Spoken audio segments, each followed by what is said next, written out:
Hi, it's Rachel. In this video, we'll be reviewing how to view and search for statuses under the Reports section. When you first log into the system, you'll be brought to this dashboard. To review and search for statuses, you will need to navigate to the Status section. To get there, click on Reports, then Status. That will bring you to the Status page. The Status page will allow you to review status of transactions like the Quick Stats on the dashboard, but you can search for specific criteria of transactions and deadlift reports of your search. In the Advanced Search section, you can drill down and fine-tune your search.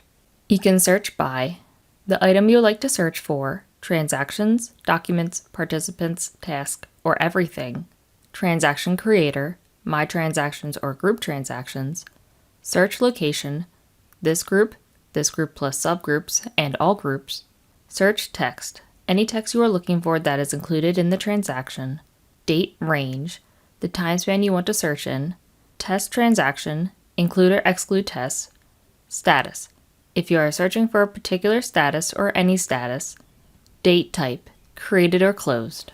You can easily toggle the search for item, transaction creator, search location, test transactions, and date type. Once you finalize your search criteria, click on the search button to see your results. In the results, you will see the transaction ID, description, created date, status, closed date, and options to download the evidence package, close, void, or unvoid a transaction. Depending on your search criteria, you may see other details such as if the transaction was a test and what group the transaction is under. You can see specific transaction details by clicking on the transaction's description. If you want to export your search results, click on the Export Options button in the Advanced Search section of the page.